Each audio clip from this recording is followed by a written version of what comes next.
on, and then we're going to do the brief overview via PowerPoint, and then I will turn this thing over to Brother Craig, and then we will get it going.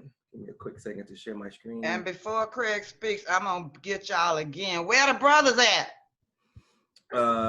They coming. Okay, that's what I hear all the damn time. Women got to be out front, but the brothers is coming. I'm gonna get on them saying, sisters making us look bad, man. Y'all got to show up. What the hell? I mean, y'all always want us to follow you, but you a day late and a dollar short. Well, he and I are here, so we're gonna work on them. Well, y'all can't do it by yourself. Amen, amen. Can y'all see my screen? Yes. Thank you. Moving on. Okay. I'm gonna do this. I'm gonna keep doing this at every meeting until brothers start to show their asses up. As you should. I don't have a problem with it. Okay.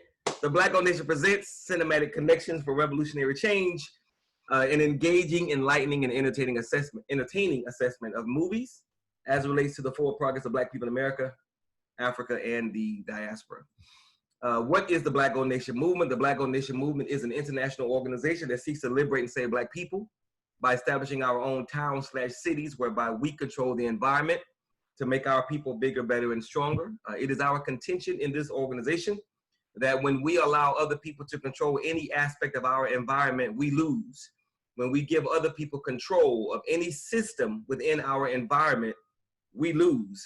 Be that the political system, the economic system, the educational system, the agricultural system, the spiritual systems, the security systems. Whenever we allow other people to control any of those systems or any aspect of those systems, amazingly, we always find ourselves on the bottom and everybody else on top.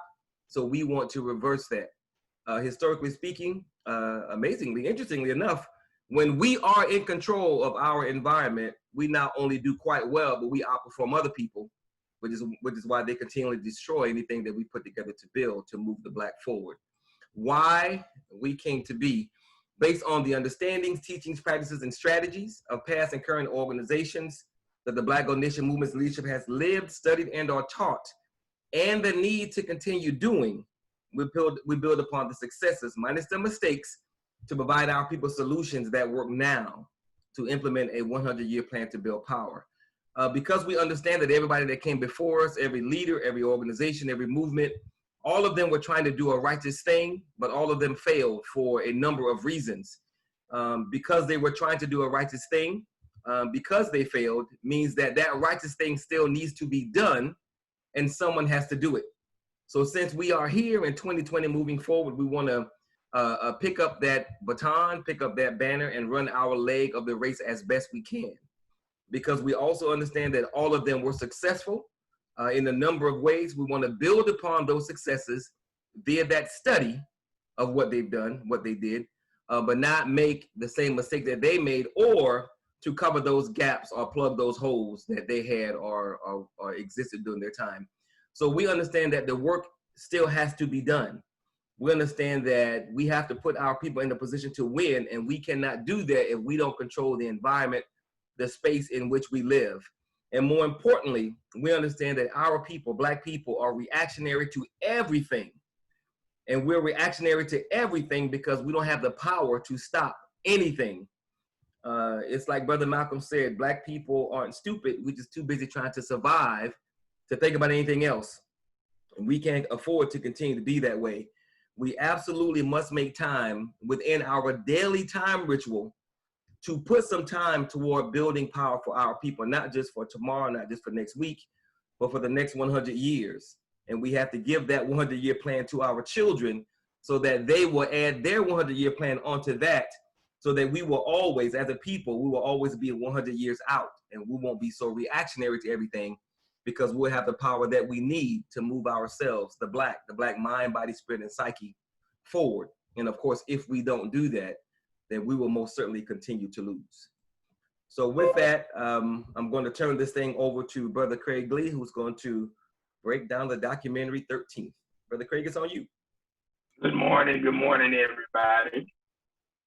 I hope you guys had a good start to your weekend. And we have an interesting film, docudrama, to address this morning on the 13th, and it brings some good discussion into a very important topic, which is the United States Constitution. And of course, the 13th addresses the 13th Amendment, which we will cover along with the 14th and 15th Amendment, the pseudo Negro amendments. And we'll also talk about the First Amendment in connection with this and some other things that really weren't hit on that much in the film. So as always, I'd like to start out by asking the participants to give me their perspectives, observations of the film in short before we get into the real breakdown.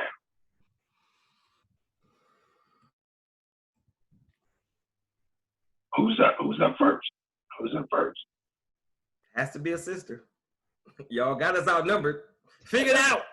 Well, I'm trying to wait on them. They keep going age before beauty. This time I'm gonna go beauty before age. There you go. There you go. Play that card. Do I need to call on somebody? Come on, Mary. Okay, I'll start. I watched, well, this is my second time watching it. I think like Sister Fabu, I probably need to watch it 100 times. But this time, I think what stood out to me is like, me personally, for my personal need to like really, remain informed and to kind of be vigilant for new incarnations of this same thing, slavery and criminalization. So, because like I think said multiple times throughout the film is that, it shows up one way and then, a couple years later it shows up another way. And you don't know until it's kind of already done its harm. So, yeah, I'm just kind of wanting to do that. That's kind of the thing that stood out to me this time. So. Cool, thank you. Next. Again, this is Tara. I think, yeah, I didn't get to watch the entire docudrama last night. I made it through the first maybe 30 minutes or so. It's a lot of information to take in, and I mean, it's very enlightening and informative, and it's eye-opening, and it just, it's just slavery by a different name. It just keeps changing. And I think it's a theme through the entire documentary, and just how we overcome that is the burning question.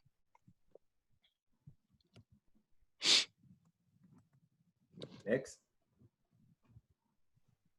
So I'm here and I'm listening and I'm more observing today. I really didn't watch the full thing. And I'm doing a million things. My son just asked me, what am I doing? So I actually, what I saw so far is really great, and I'm gonna continue to finish watching it in the middle of all the stuff that I'm doing. So I'm here, but I'm more observing today. Cool. Okay, I guess that means I'm up. I don't know. Well, I think, as I was saying at the beginning of the when I was talking with Brother Craig, that I think it's a timeless and educational piece.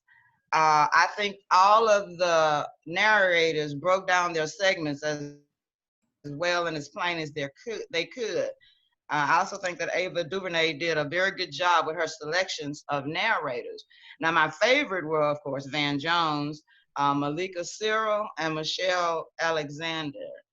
The one thing that I noticed every time I see it, because some of the scenes put me on tilt. It's like, oh God, nothing's changed. I mean, they're still kicking us in the butt.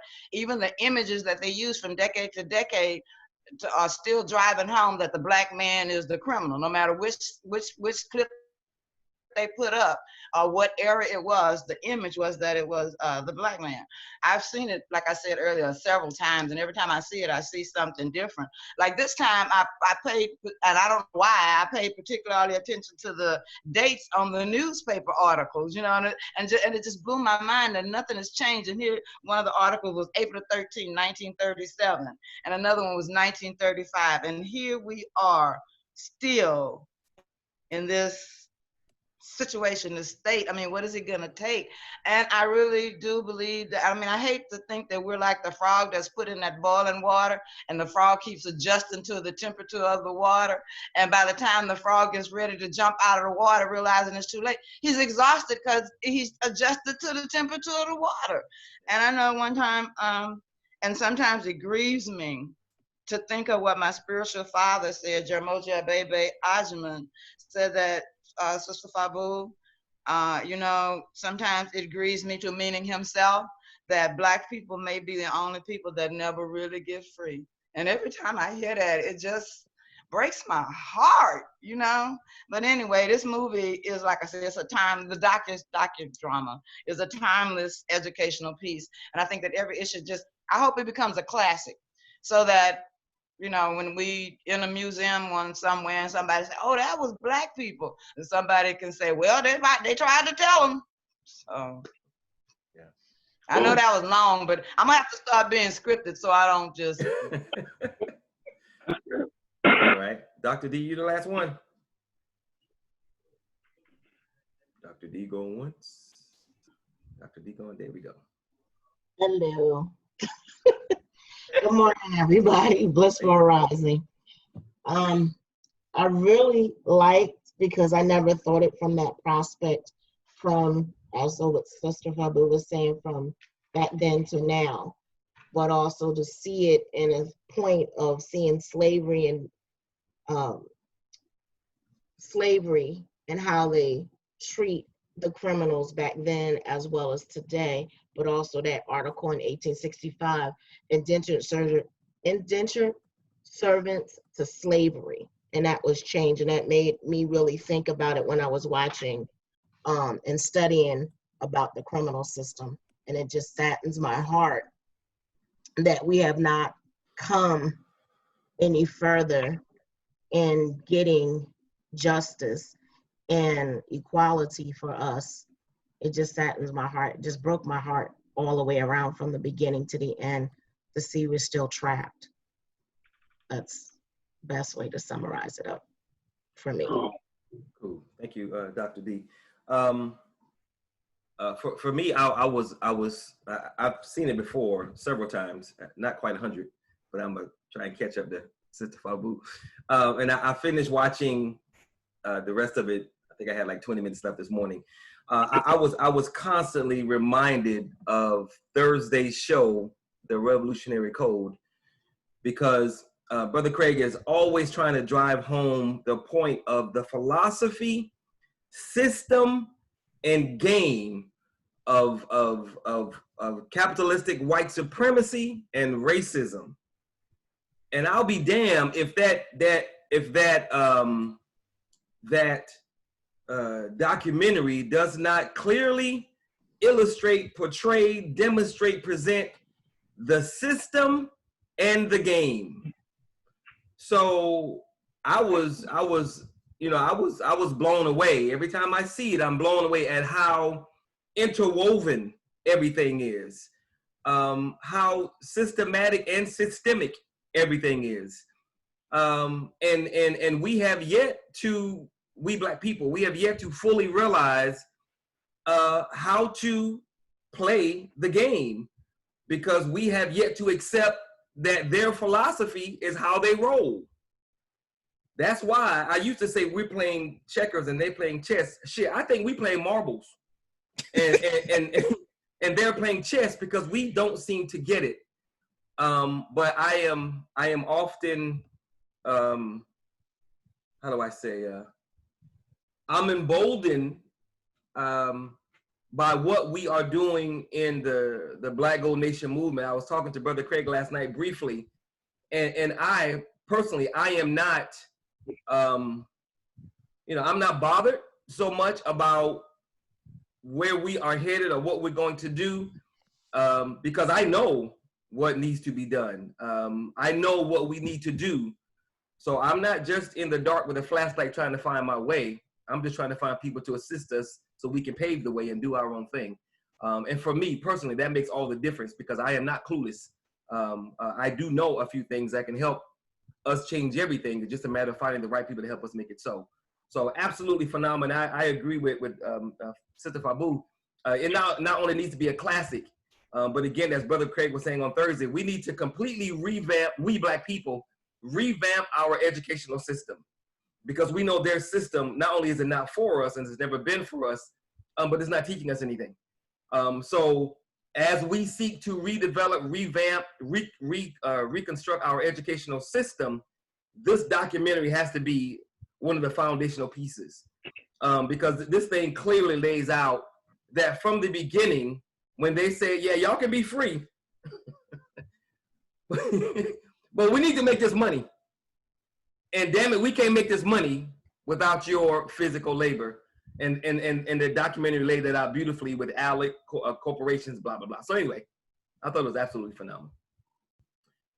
Sister Jatik, we're just giving our critique of the documentary if you want to go. Sister Crystal, assuming you guys have seen it.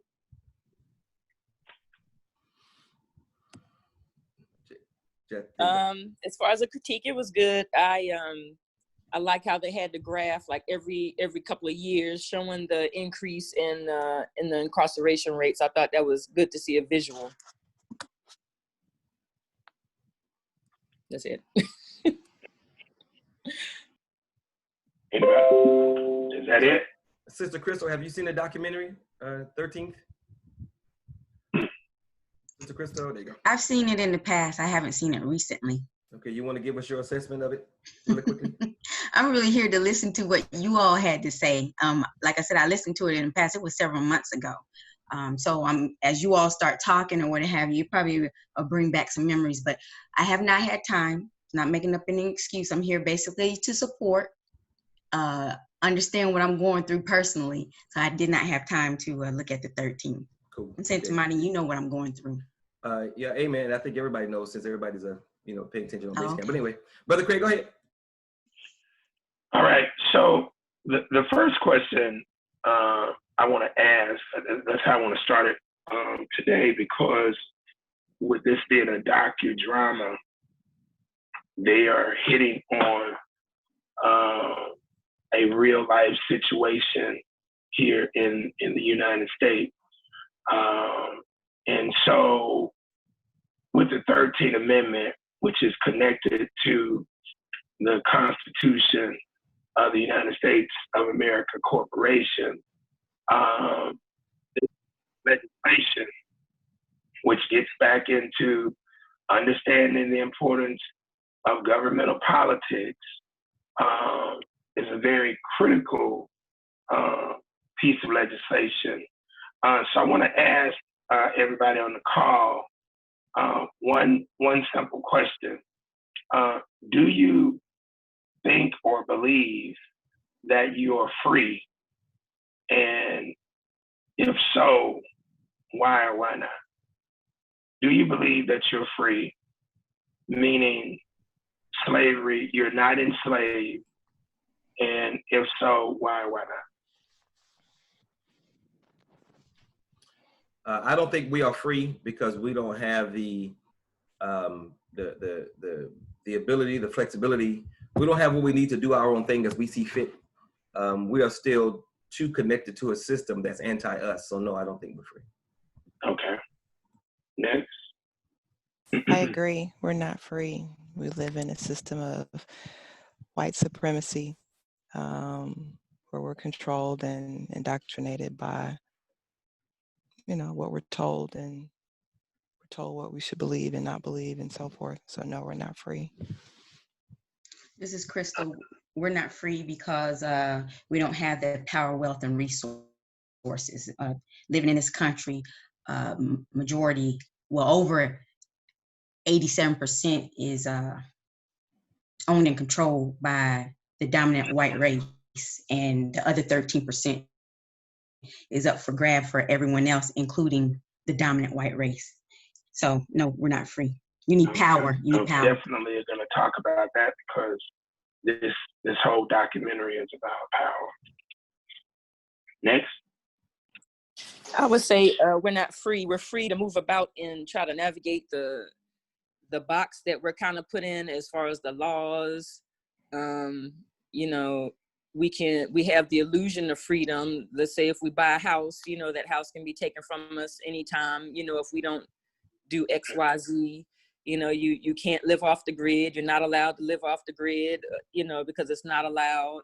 You know, you can work, but you have to pay the taxes for the right to work, or for the what did they say that? Well, you know what I mean. Yeah. And you just have to, like I said, just try to navigate within the confines of what's already in place. Yeah. Levels of freedom. Different levels of freedom exist, you know, within the mind, the body. My soul is free. My mind is mostly free. It's got some, still has some gatekeepers. Yeah. And, you know, my body in this place is in danger. Yeah. You said this place? This place, I want to say called hell, but, you know. What say this place, which? This, so I mean several things when I say that. I mean, you know, this place, the Western Hemisphere, this society, this culture, this place, the planet Earth. Okay, I mean several things, this place, yeah. I wanted to hear the planet Earth, because I want to make sure that we understand that there is no escaping these white folks. Right. You know, whether you're east, west, north, south. Yeah, I'm glad you said the planet. Okay. Yeah. Next.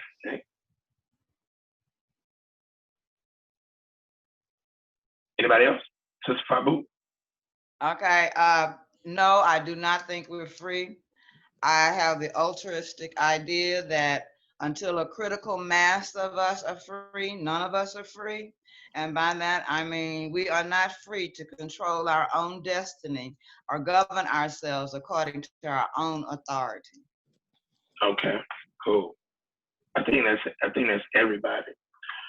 All right, so that's good. Let me read you something about the so-called Negro amendments, the 13th, 14th, and 15th Amendment, just a general thing, and then I'll hit the 13th Amendment overview. It says, long before the Union victory in 1865, Congress prepared for the many challenges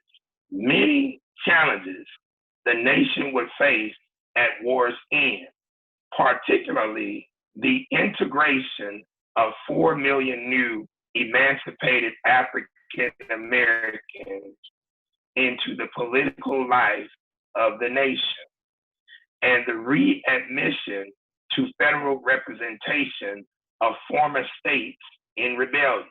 So you got two things working here. You got so-called integration of our ancestors into this new form system, and then you got how are we going to now manage the states who seceded from the Union to create the Confederacy. How are we going to handle that? Because now we're dealing with states' rights. This is very clever as to how these white folks work, which gets directly into the film. They didn't really spend a lot of time connecting the dots as it relates to the Constitution. We're going to do that this morning, in particular, the few ones that we're here with. But it says congressional reconstruction included the 13th, 14th, and 15th Amendments to the Constitution, which extended civil and legal protections to former enslaved people. Now, specifically regarding the 13th Amendment, it says, although Congress abolished slavery, which of course they never did, and notice when in the 13th Amendment, it doesn't put the adjective on the noun, slavery is the noun, the adjective is chattel. So it describes the type of slavery.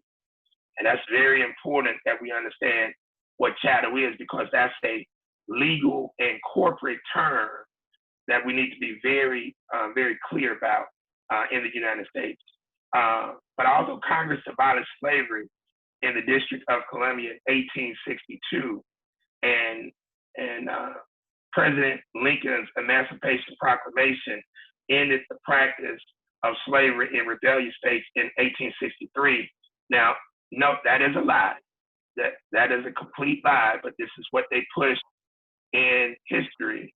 And this is why Juneteenth is celebrated incorrectly in Texas and other parts of Louisiana. And now, you know, everybody's on the Juneteenth bandwagon because it allows for Abraham Lincoln to receive credit for something that never happened, because the Emancipation Proclamation never freed anybody, period.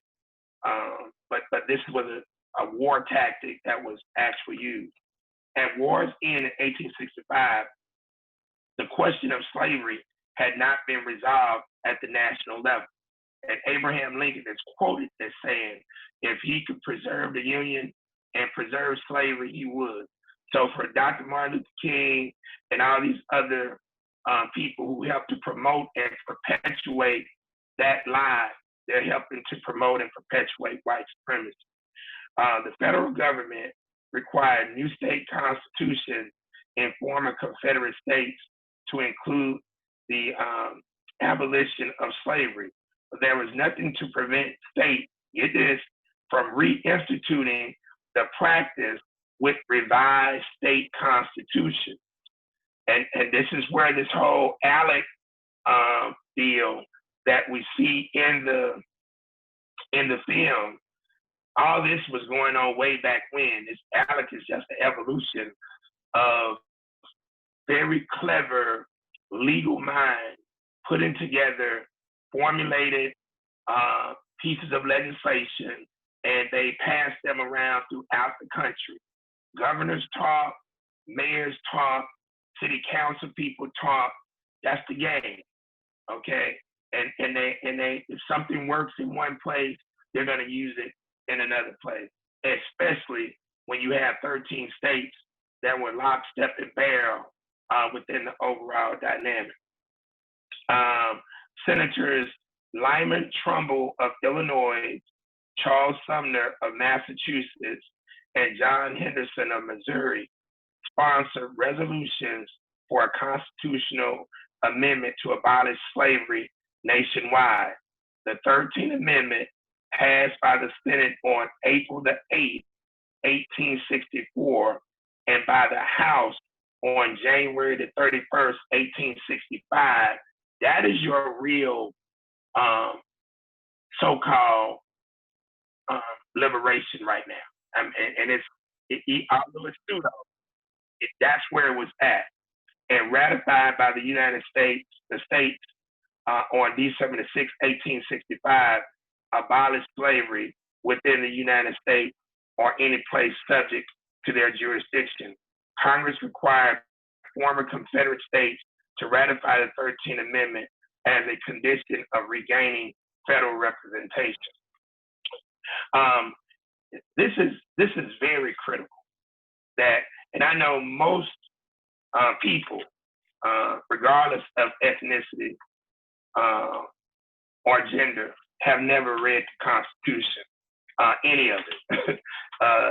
Some people have read, a couple of things, but most people have never read the Constitution. And I suggest that all African descendant in America read that, because it is critical, because that's the macro legal document that regulates things. But since you have 50 states, they have micro constitutions that regulate things specifically in the environment that you're in, the space that you're in. And so when we look at the 13th Amendment, and we now know it was, again, it was passed by the United States Senate on April the 8th, 1864. And I want you to think about this in terms of dates. The Civil War started, I believe, April the 12th, 1861. The Civil War ended April the 9th, 1865. The 13th Amendment was passed by the Senate April the 8th, 1864. So roughly a year and a day prior to the ending of the Civil War, this was passed by the Senate. And then the next year, 8-9 months later, it was passed in Congress. So there's a lot of negotiations that go on within that framework. So it's very important that you understand those particular dates. So when now the 13th Amendment is passed in the Congress, here's the language. Neither slavery, and again, they don't put chattel slavery. They don't put chattel slavery. Y'all need to research what chattel is, but that's movable property. Chattel is movable property. We were considered to be real estate in the United States of America, so we could be moved from place to place. So neither slavery nor involuntary servitude. What does involuntary mean? What is the definition of involuntary? That you didn't volunteer to do it. Huh? That you didn't volunteer to do it. Okay, that you didn't volunteer to do it. Okay, Yeah, anybody? against your will. Sure, there you go. Involuntary is against your will. So what is the opposite of involuntary? Willingly. Voluntary. Voluntary. Yeah, willing to do it. All right, now, so neither slavery nor involuntary servitude, meaning voluntary servitude is cool.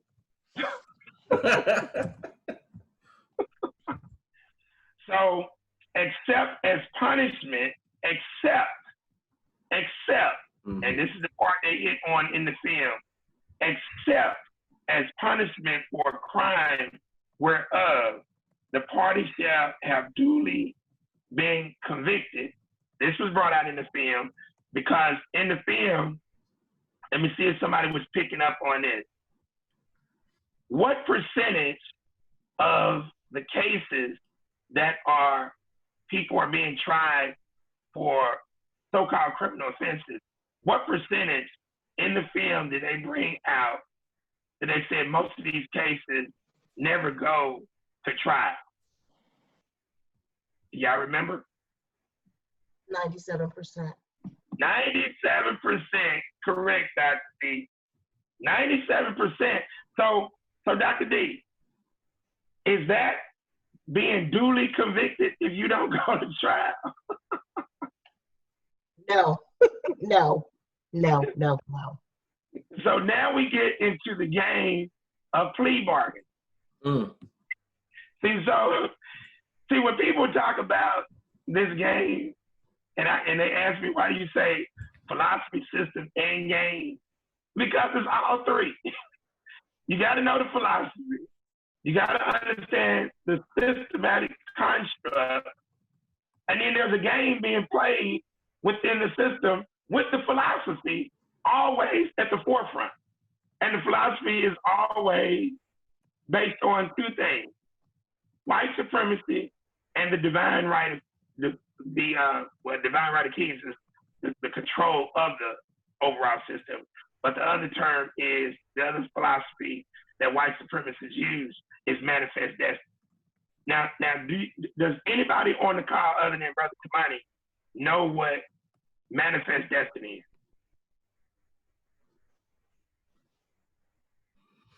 Have y'all ever heard of the term manifest? Yes.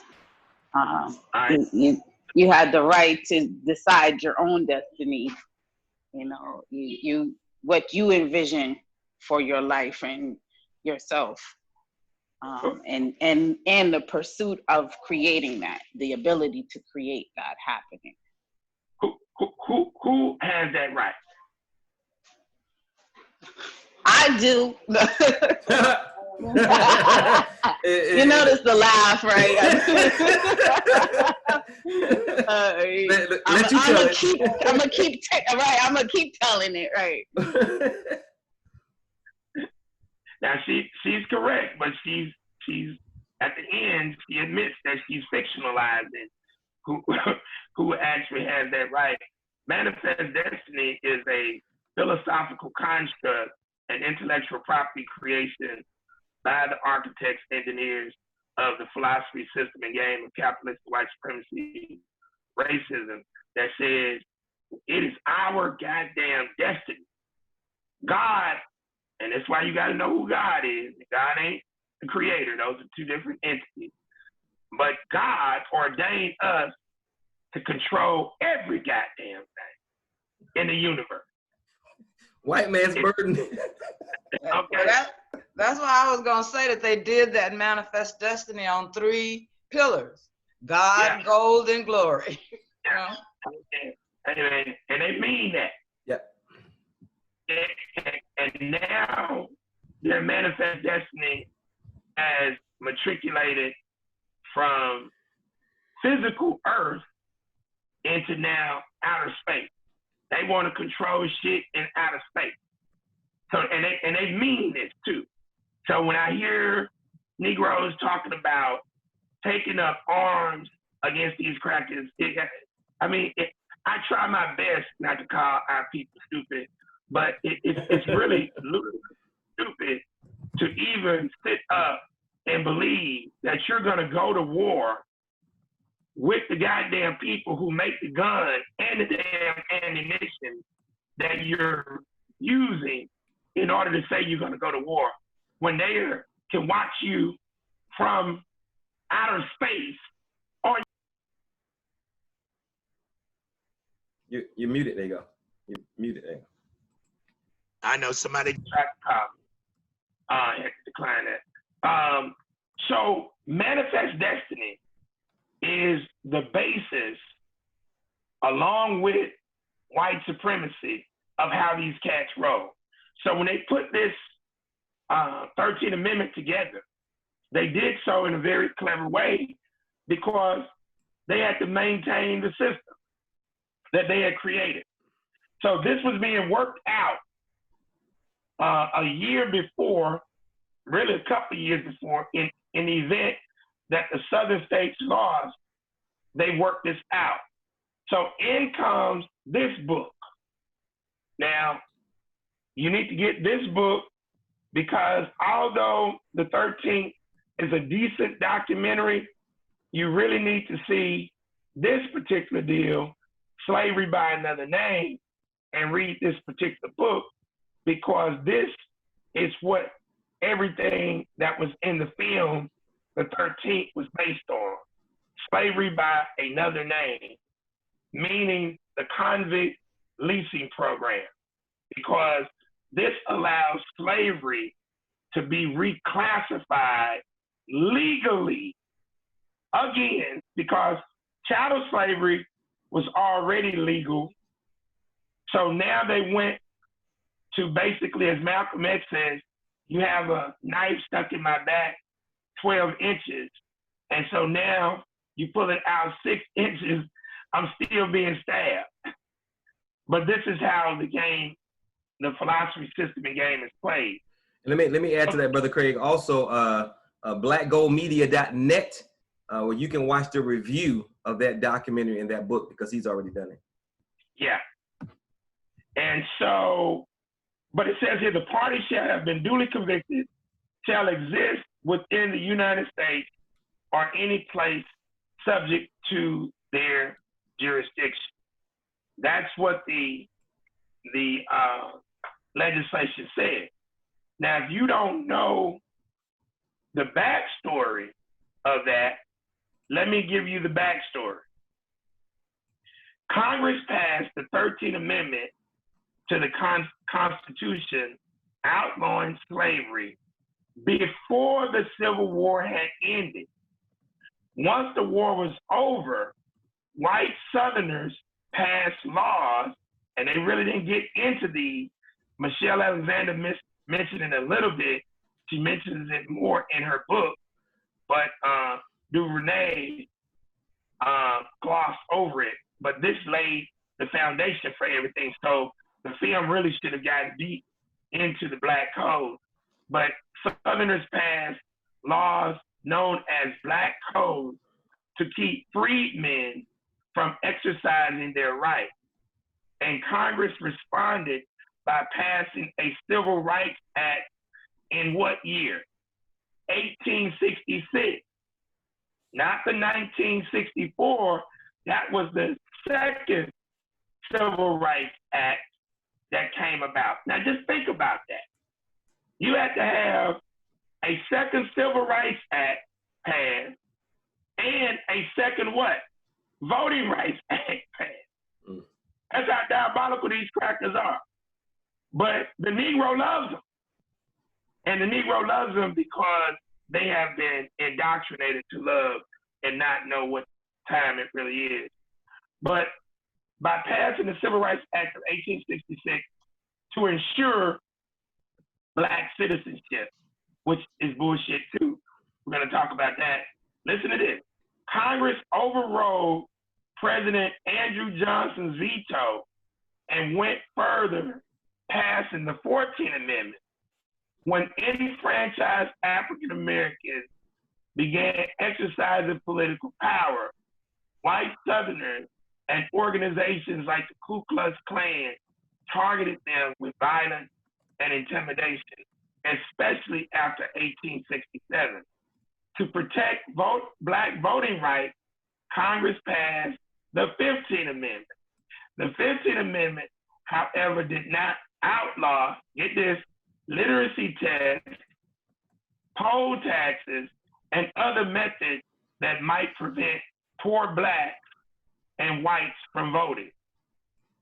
After congressional passage, constitutional amendments required 3/4 of the states to approve them.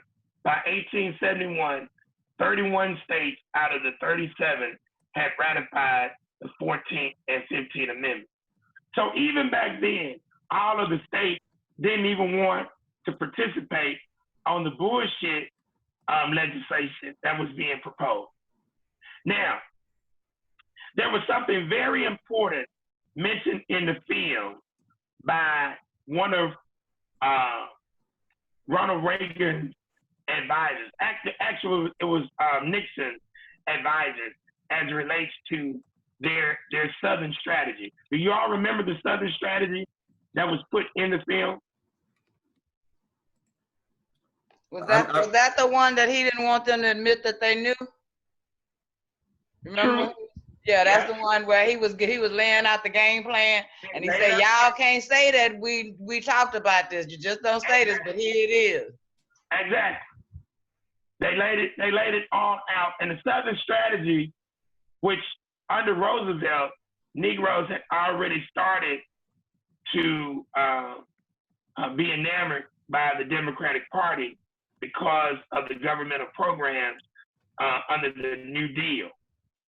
All right. So because the vast majority of Black people classified themselves politically as what? Republican. They classified themselves as Republican. Why? Because of who? Abraham Lincoln.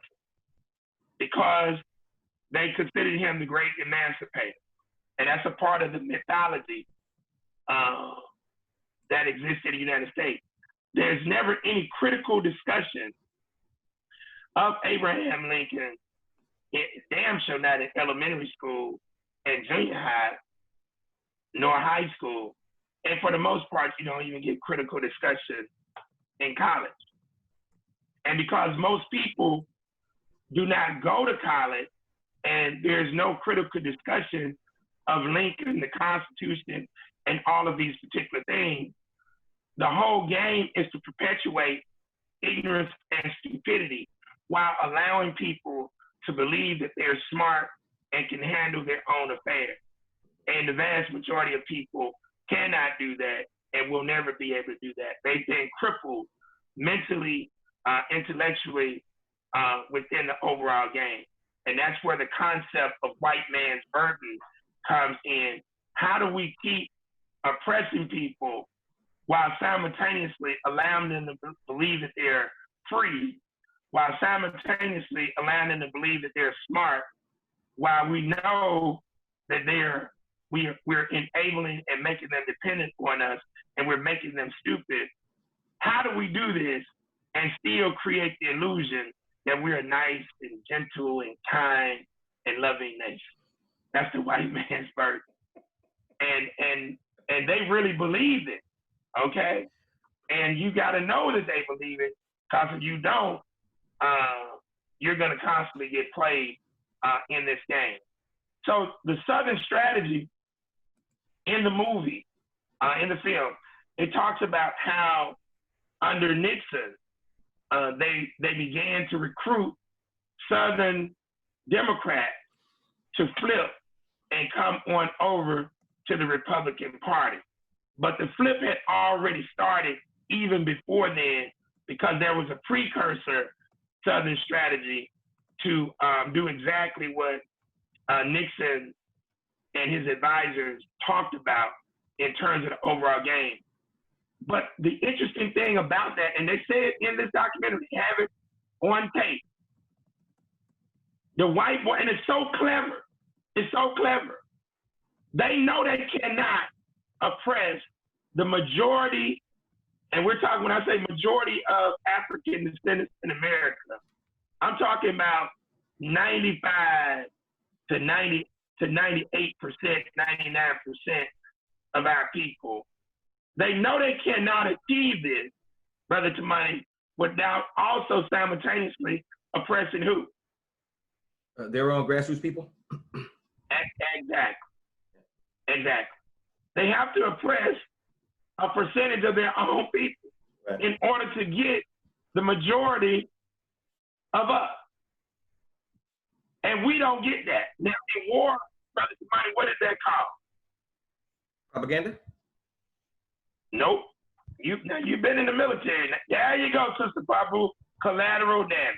That's my next answer. She cheated. That's why she's smiling so much. She know. I just sent her that text. I don't want her to feel bad. I'm trying to give her some answers. She feeling collateral damage. Or fratricide. Yeah, that's a part of the overall game. Yeah. Collateral damage. Now, when we get into the 13th Amendment, and we now see we are abolishing slavery, so-called slavery, now we got to be able to analyze a very important amendment that very few people pay attention to, and it's the damn First Amendment, okay? It's the first goddamn amendment. And the preamble starts the First Amendment. How many of you used to, on Saturday morning, those of you who are in their 40s, used to get up and watch the Saturday morning cartoons on ABC? All right, so they had the song, "We the People, in order to form a more perfect." They used to actually have cartoons that would educate you. And so the preamble, of course, starts the Constitution. But it's something that you really need to pay attention to in Article 1 of that Constitution. And Article 1 is broken up into multiple sections. I think 10. Yeah, Schoolhouse Rock, Dr. D, absolutely. But Article 1 is broken up into 10 different sections. But the section that you really need to pay attention to is Article 1, Section 2, Paragraph 3. But Article 1 says, all legislative power herein granted shall be vested in a Congress of the United States, which shall consist of a Senate and House of Representatives. So their Congress is defined as a two-component body, Senate and House of Representatives. And within that, I asked the question before we get to paragraph 3, how many years does a congressperson sit if elected, and how many years does a senator sit if elected? 2 and 6. All right. Did y'all hear that? House of Representatives, congressmen, they sit for 2 years, and a senator sits for 6 each term. Is anything wrong with that equation? Do y'all see anything wrong with that equation? Dr. D, what do you see wrong with that equation? It's unbalanced.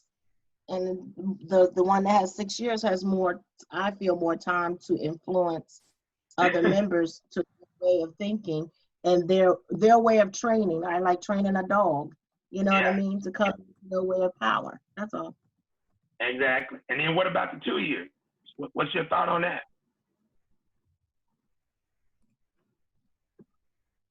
They're new, they don't know any better. I think the 2 year, unless they're groomed and picked out, which they are, they're groomed and picked out and all that other stuff, you know what I mean, to go in the way that they want them to vote. And it's deeper down a rabbit hole, that's all. It's really deeper down a rabbit hole.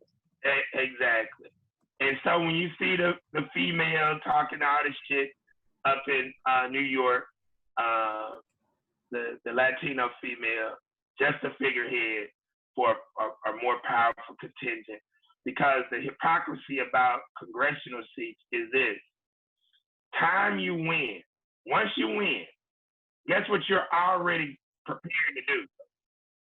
Run for the next goddamn election. So it's a perpetual game. It's a perpetual game. And so they come up with the illusion of term limit. But the reality is you're not going to get anything to happen at the federal level other than gameplay. And that's what the 13th documentary shown. Somebody talked about, they like the graphics, how you go from one era to another, and starting with Richard Nixon, how the war on drugs started being pumped by him. Then it was pumped by Ronald Reagan. Then it was pumped by George Bush. Then it was pumped by Bill Clinton. You see what I'm saying? And it's the same thing.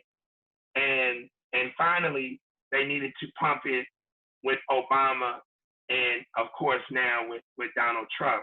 So all of this is shown real time, because at the federal level, I mean, nothing is going to happen for our people. It all begins at the local level. And if you now start to take over local land masses where we outnumber so-called white European descendants with a, not just based on skin pigmentation, but the mindset to understand policy. And this was hit on throughout the film, policy. This was hit on strongly with the overall policy. If you do this at the local level, now you take over that particular branch of government, that structure of government, and now you can start to leverage for yourself at the state and the federal level. But to believe that you're going to dismantle a system that was created through the philosophies of manifest destiny, white supremacy, and the divine right of kings, it's not going to happen. And they've shown what they're willing to do in terms of killing, raping females, males, children. They'll do what they have to do. And they'll even take a percentage of their own people out to preserve the actual structure. So Article 1, Section 2, Paragraph 3, this is where we're at today.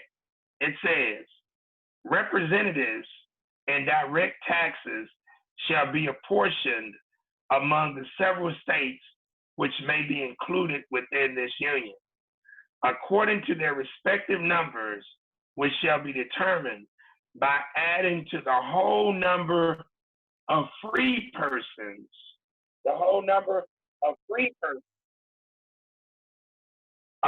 including those bound to service for a term of years, that's indentured servants, and excluding Indians, not taxed, 3/5 of all other persons. 3/5 of all other persons. Now, one of the things that I want to caution you guys on when you read the Constitution, read the Constitution verbatim and study the words that are there. Because one of the things that I hear quite often is people say, yeah, the Constitution refers to us as 3/5 of a human. That is incorrect. The language is 3/5 of a person. Now, can anyone tell me what the word person actually means from a legal standpoint?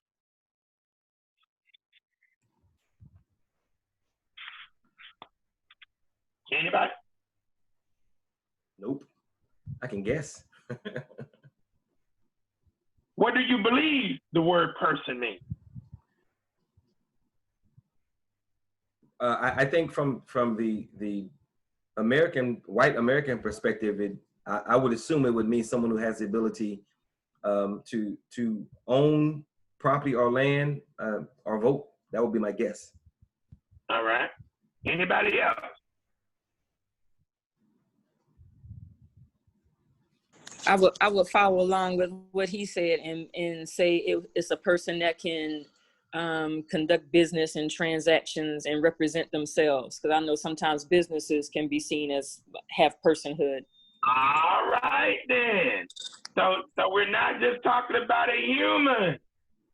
We're also talking about what, Sister J? A corporation. So a corporation can also be a person.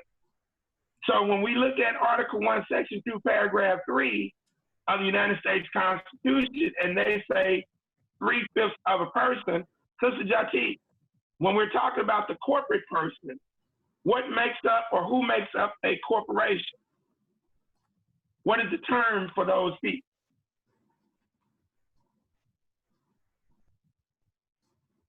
All right. I don't know, person holders. I don't know. Dr. D said the United States is a corporation, which is true. So Dr. D, I come to you. So if the United States is a corporation and you understand what a corporation is, who makes up a corporation?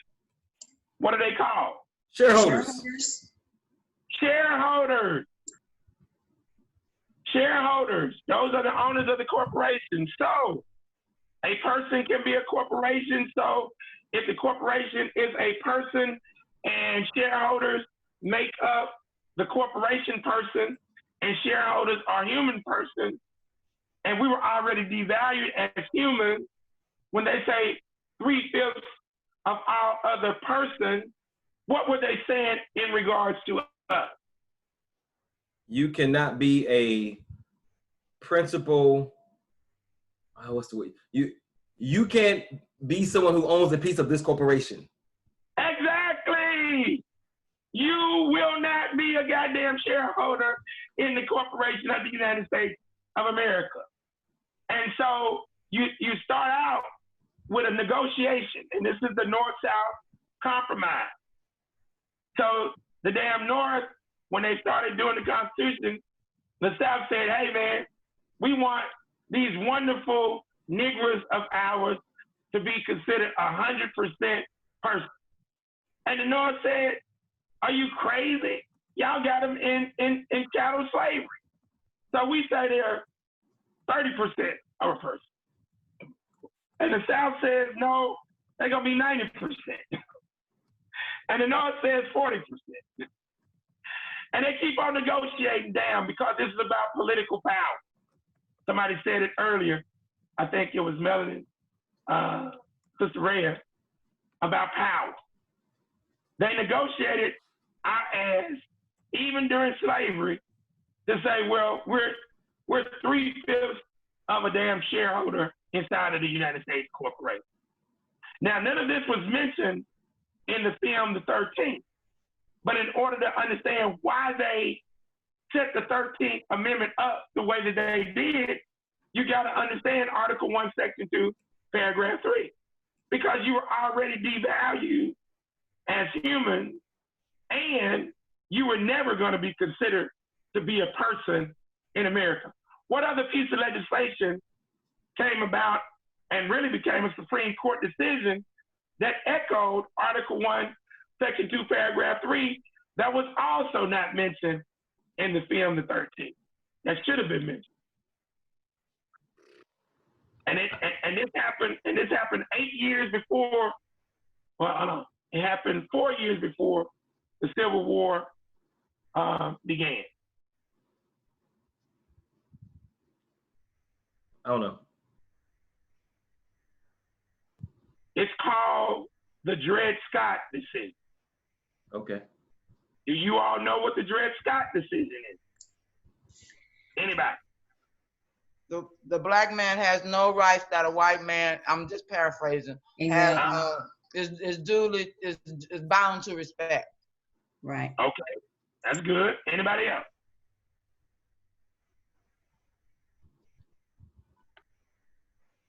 No African or African descendant in America will ever be viewed as an American.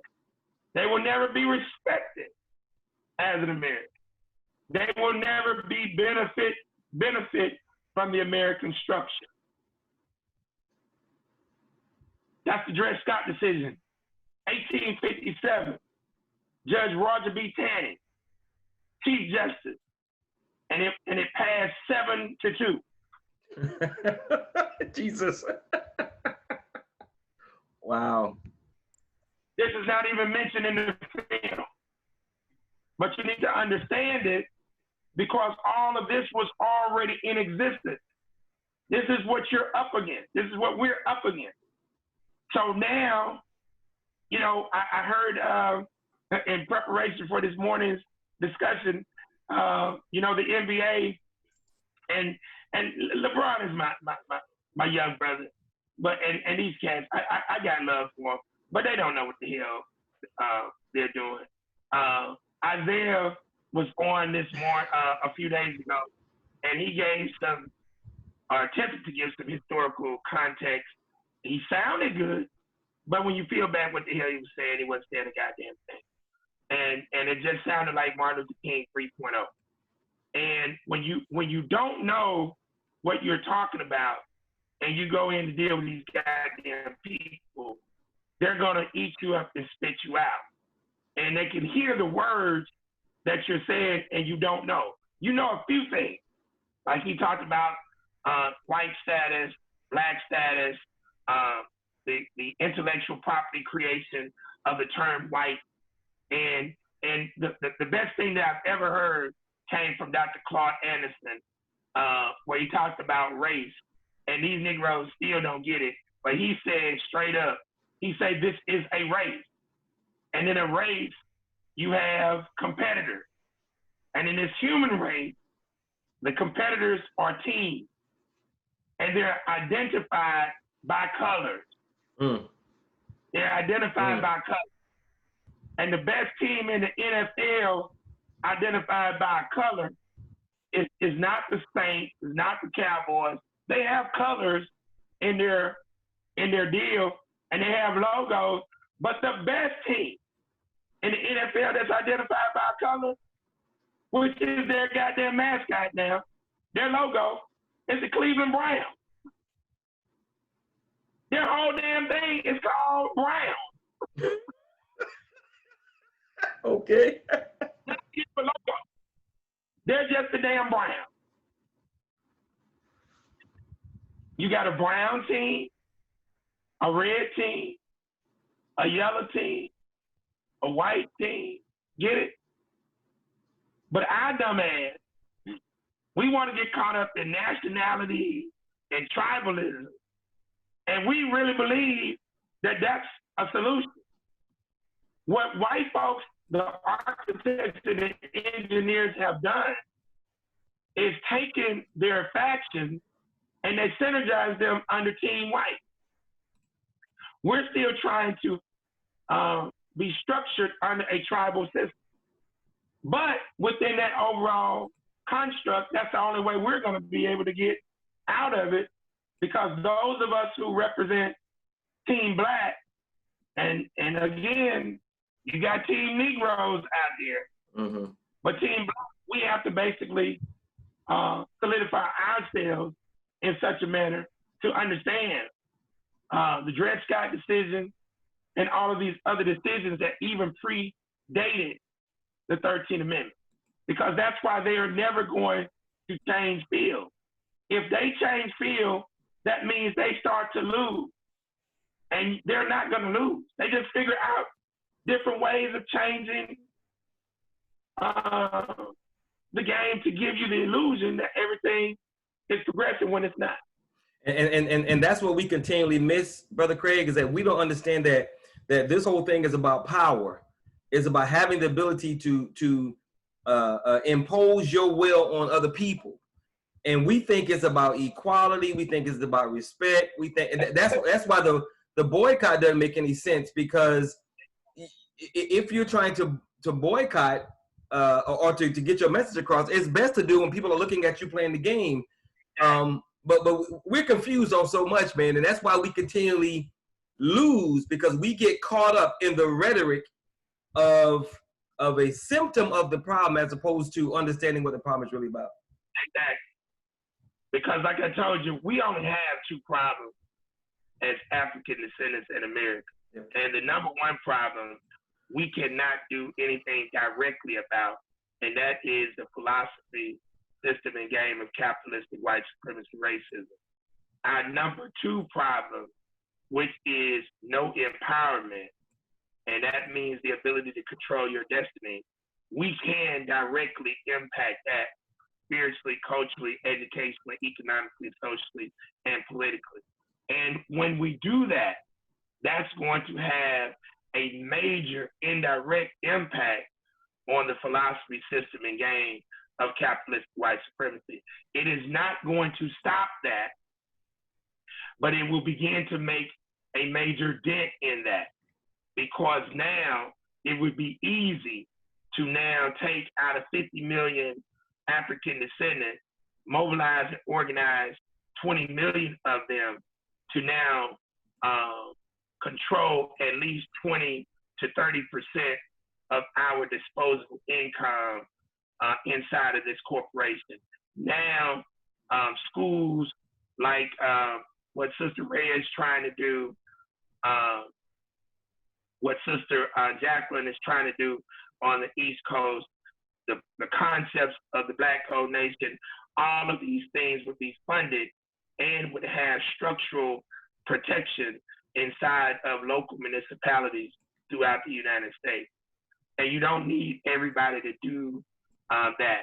That's a figure that deals with 40% of our population. 40% of African descendants in America. Actually, to be honest with you, 20% of our population can begin to change the entire landscape of the world. But it requires detoxification of your mind, which again, we are not mentally free, we're not spiritually free, and we're not physically free, because that whole thing is within that dynamic. Yes, Sister Prabhu, the critical mass number, but we have to start at the basic level. And that's why I'm glad that they did do this particular film, because within the construct of the film, you now had an opportunity to see how all this stuff actually plays out.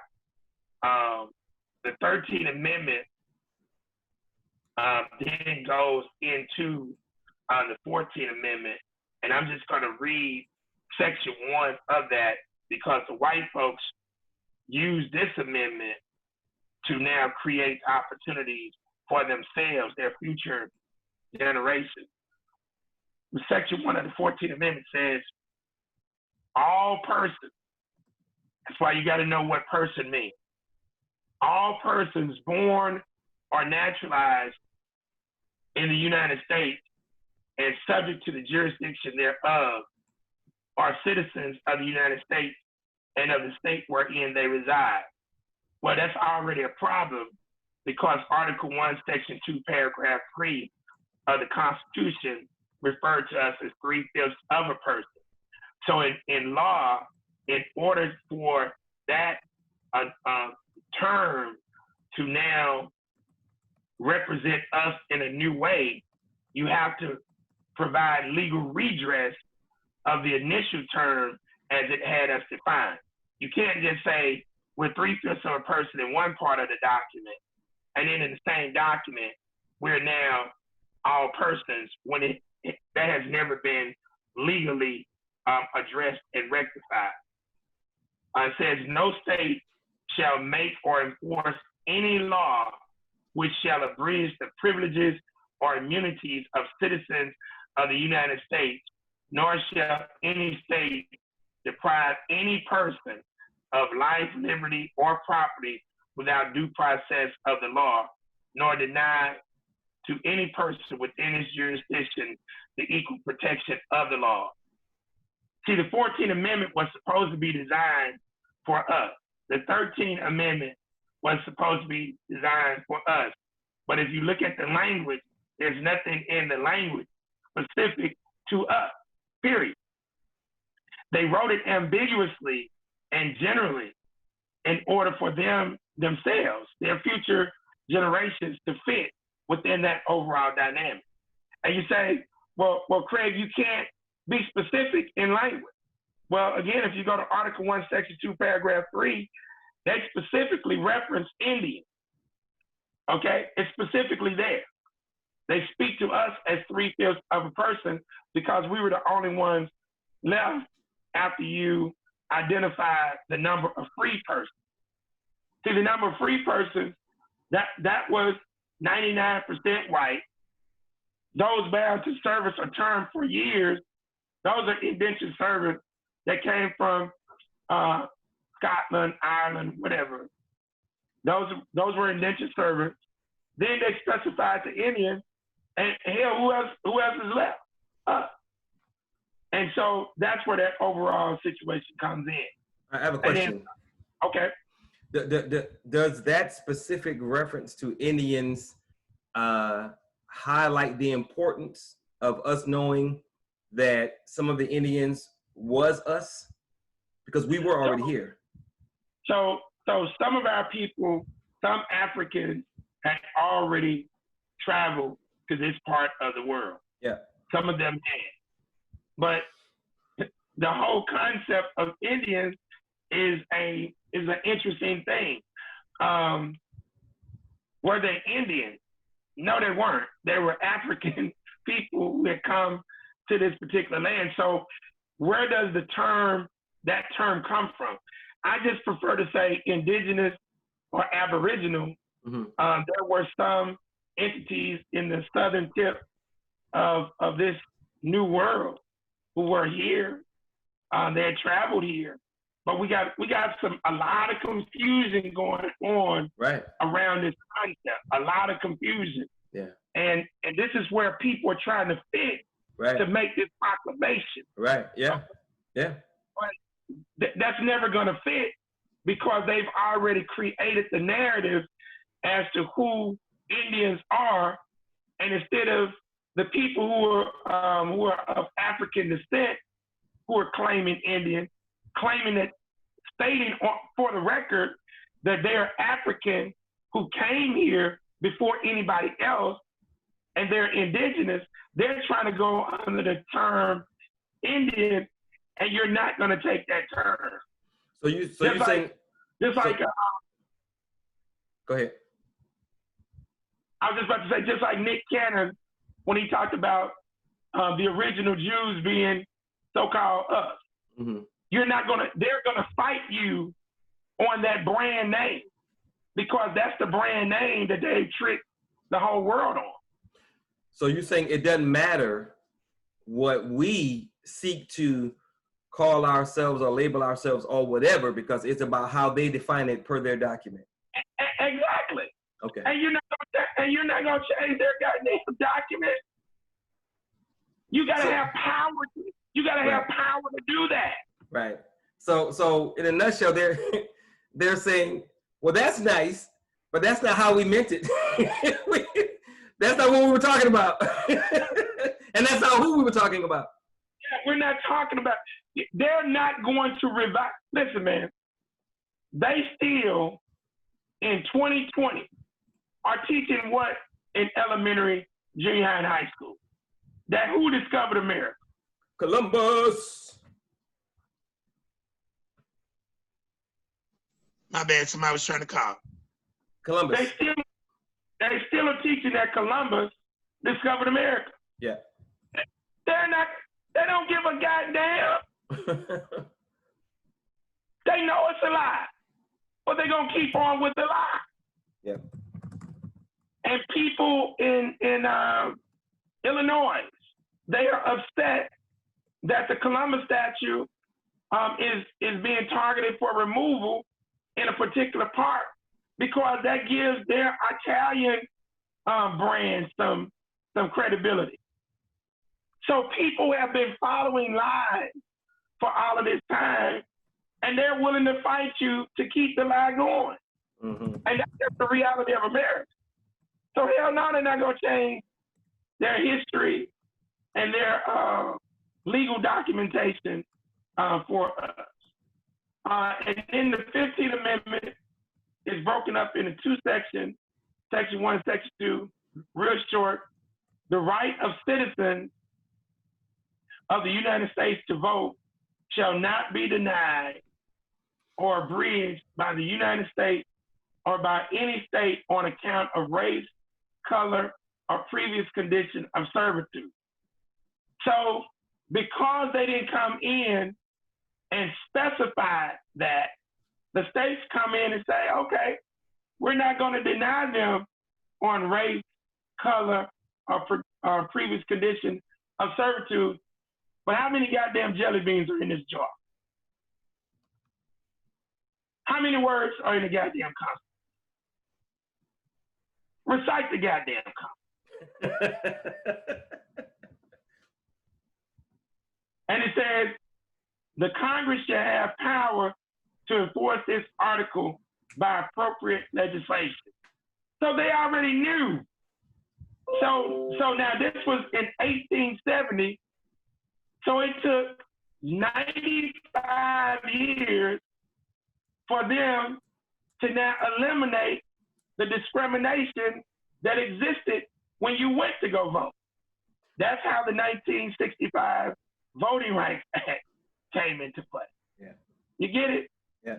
And then now, every 25 years, that comes under attack. Get it?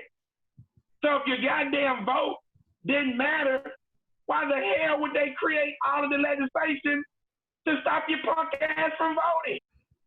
Not only that, but if voting don't matter, why do they try so hard to make it difficult for you to vote? Exactly.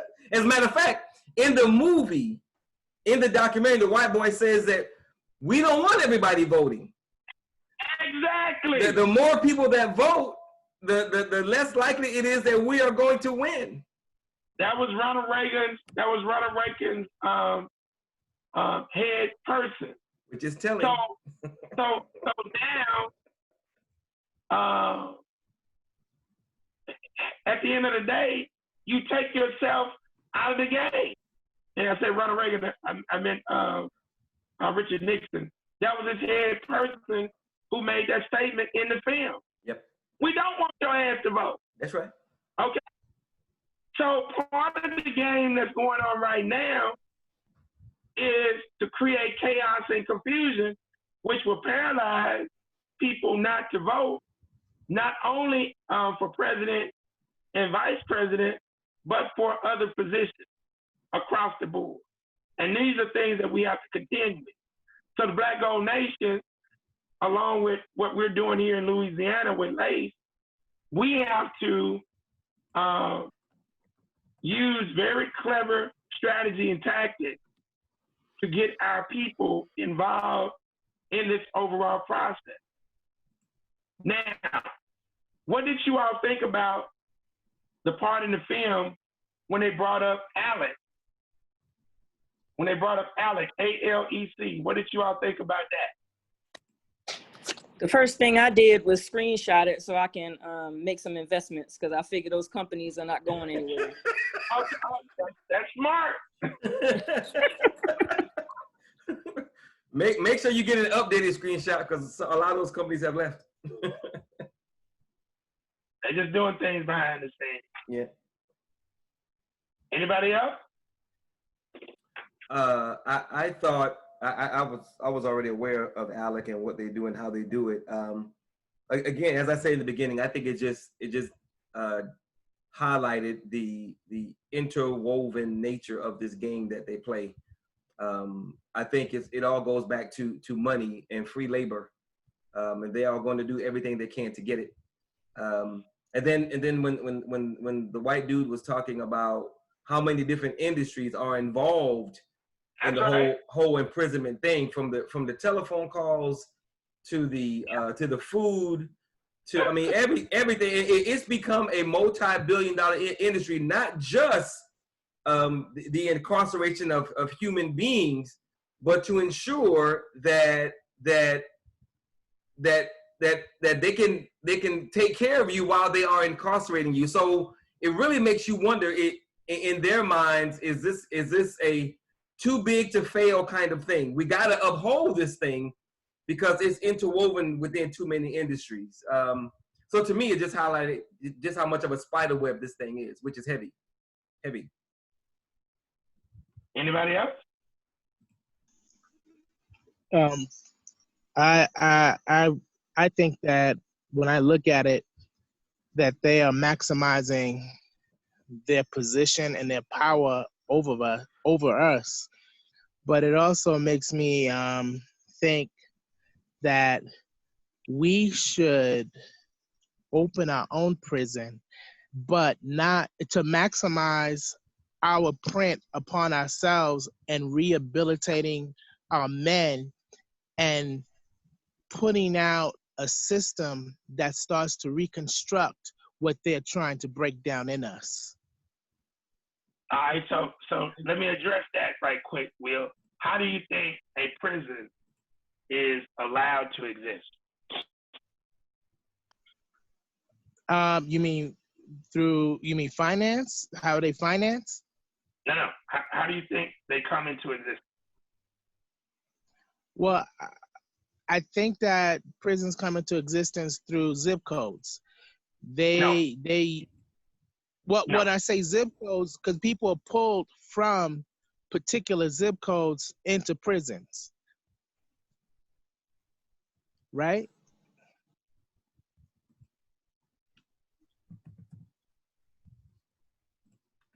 Can you hear me? Hello? Yes, I can. Okay. All right. So prisons, first and foremost, are primarily a municipality and state function. Okay. So everything that we're talking about, government controls, whether it be a local jail, a county or parish jail, or a state prison, whether it be for youth offenders or adult offenders. All of that is controlled by the state or by the local municipality, and the attorney general and all of this stuff is controlled by the state. In order for you to have a private prison, you have to have that okay through the state.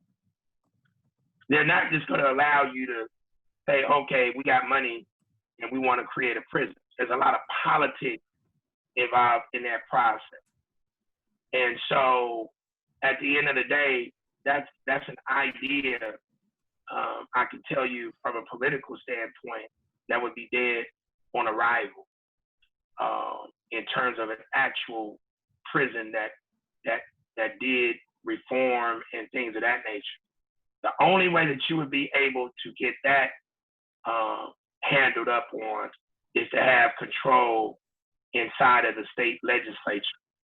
Now, since our game plan is to take control of cities and parishes and counties, we would actually be in control of local city jails and local county and parish jails under our game plan with the Black-owned nation.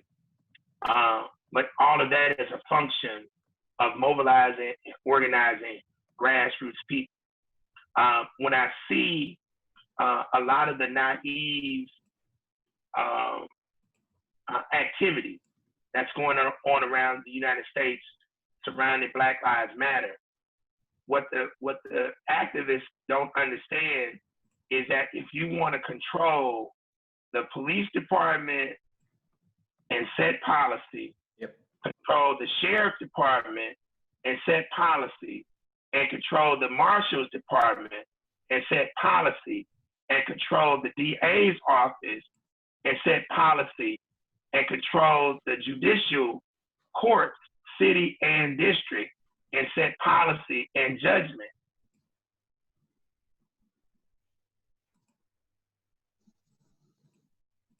All of that Regulated through the vote. Do we understand that? Any questions on that? Brother Will, do you understand that?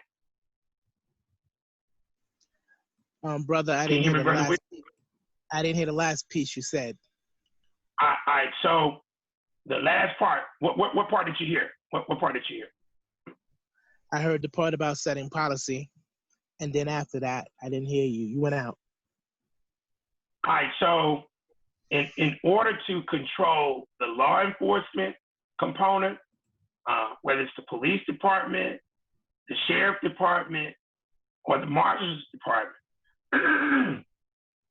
in order to control some of the judicial structure, in order to control what cases are prosecuted, in order to control any of the policies that are decided. All of that is a function of the voting process. And the reason that grassroots people, regardless of ethnicity, continue to be oppressed is because they are not involved in the voting process as a collective group at the local level. So there's no way that you could do a private prison as a righteous thing in the United States because that's a state endeavor. But if you want to create policy that become humane, and now you start to deal with reentry programs, which we're doing here in the state of Louisiana, if you want to start to do that, you got to take over your local politics, and that's doable. That's possible. So I'm asking, do you understand what I'm saying with that? Yes, brother. Okay. Now, where are you located right now? Denver. Colorado. You're in Denver, Colorado. Y'all's population, African American population, is around about what, 10, 15%. It's slim, yeah. So I have relatives up there in Denver and Aurora. So that's a no-go in any place where you don't have a majority population of melanated people. As a matter of fact, you all have the nicest Martin Luther King Drive Boulevard in the whole damn country. I thought I was like, I mean, where the prostitutes, where the drugs? I was like, y'all got where the black people at? No, that's Colfax. Colfax. No, I'm talking about Denver in terms of the MLK Drive. Yeah, that's the street. That's the street where all the drugs and all the prostitution is on Colfax. Yeah. Oh yeah. Okay. Martin Luther King Boulevard. Yeah. It's not. Yeah. Martin Luther King Boulevard is pretty clean. Hell yeah! I was like, this is hell. I need to take a picture of this. So Colfax. That's why I couldn't find the hustle. I was on the wrong damn street. They didn't tell me about Colfax. But that's what would have to happen, Brother Will. So private prisons controlled by black folks, that would never, not for the sake of doing good, that would never happen. I would like just to add in that, when we're talking about prisons and we're talking about white supremacy in the system, I think part of what we also, I guess, need to mention is that Jews play a great deal into this as they merge in and out of being white and don't consider themselves white. And it's another system of this supremacy. I call it Jew supremacy. I agree. I totally agree. But that's a part of, again, when you don't know history and you allow somebody to brand themselves around a group of people to which they are lying about, and people are scared to stand up against them. And you saw what happened with Nick Cannon, Snoop Dogg, Ice Cube. At a particular point, I would like to ask all three of those cats. Now, Ice Cube is still coming kind of strong, but I would like to ask all three of them. At what point, how much money do you have to make to say that you're African descendant? How much money do you have to make to feel comfortable? I mean, you got a consumer base already. You can still make money even if they don't allow you to do commercials anymore. And Warren Buffett don't do any goddamn commercials, and he's worth damn near $1 trillion. So, I mean, we have to elevate the game tremendously in order to understand what's going on. Next question, because we're open right now. We understand that ALEC, what the American Legislative Exchange Council is all about, and that's overall connect. Oh, here's a question for you guys. In the film, who is the Negro that was directly running with the whole major incarceration legislation of our people, and is trying to now claim ignorance on that? And the hint is he's been a congressman. Yeah, Charlie Rangel. Exactly. Yeah, but it wasn't just Charlie Exactly. Rangel. It wasn't just Charlie Rangel, and I don't know. I'm not sure if I heard Clinton say it in the video or I heard him say it somewhere else. But they had support from the CDC, CBC, the Congressional Black Caucus. So it wasn't just Charlie Rangel. It was other black congresspersons as well. I'm saying in the film. Oh, in the film. Just saying, yeah, in the film it was Charlie Rangel. Yeah. Yeah, but you're absolutely correct. The CBC, most of them were in support of this, and it's a cold-blooded game out here, bro. Yeah, and Clinton. Go ahead. I'm listening. What's I'm interesting? listening, Brent. What's interesting to me is two things. One, whenever a politician is talking about getting tough on crime, that language always affects us the hardest. Always. It is always about locking up more Black and brown people. Whenever they're talking about getting tough on crime, that shit is going to hit us like a ton of bricks. That's the first thing. And second thing, whenever they're talking about getting tough on crime, they are never talking about what causes the crime in the first place. Everybody want to deals with incarcerating the person after the crime has taken place. But what about putting things in place so they don't have to commit a crime in the first place? What about job training? What about education? What about ensuring that they have a decent place to live? So it's not about preventing the development of the quote unquote criminal. It's about creating an environment that will drive him or her to be a criminal, and then making money on him or her on the back end, which again goes back to the philosophy, the system, and the game. It is the matrix like an MFer, man. It's crazy. And that's why I tell you and other people, capitalism is predicated on what?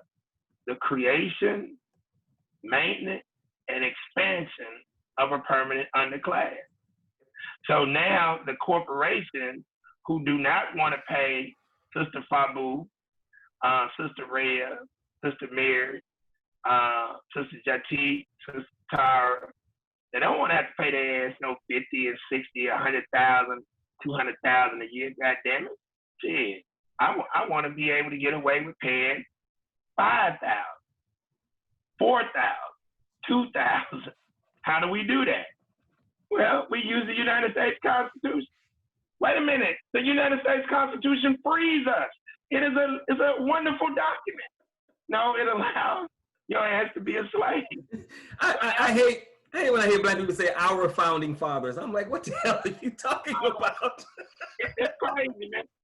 But go back to the definition of power: the ability to define reality and have others respond to what? Your definition. As if it were their own. As if it were their own. Yes, sir. Okay. Now that's power. Yeah, that's power. Martin Luther King called them our founding father. Martin Luther King called racists his brothers and sisters. You see what I'm saying? All of that type of talk is dangerous. Yes. Whenever I hear Cornel West say stupid shit like that, our brothers, our yellow brothers and sisters, our white brothers and stop. But this is a part of the game. Yeah. Okay? But the whole thing is to shut down American industry as relates to the illusion of the American dream and incarcerate you. And now, what? Get you to produce the goods and the services at a much cheaper price. Yep.